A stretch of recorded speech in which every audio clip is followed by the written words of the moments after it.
තමන්ගෙන් වැරද්දක් වුණොත් සමාව ගන්න ඕන. ඒ කහට තියාගන්න එපා. කරපු වැරද්දට ආයෙ වලේ වැටෙයි. වලෙන් ගොඩ එන්න ඉනිමගක් තැනෙයි සමාව ගත්ත නිසා.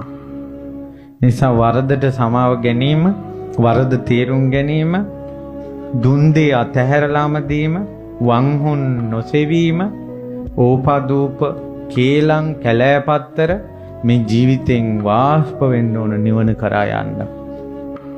තමන්ගේ විමුක්තිය තමන්ම හොයාගෙන යන්න ඕන. නිවන් දකින්න නම් මේක එකාගේ ඇද හොය හොයා ලෝකේ සුද්ධ කරන්න, අසපු සුද්ධ කරන්න, පන්සල් සුද්ධ කරන්න, හාමුදුරුවරු සුද්ධ කරන්න, ලෝකේ සුද්ධ කරන්න ගියයි නිවන් දැක්කේ.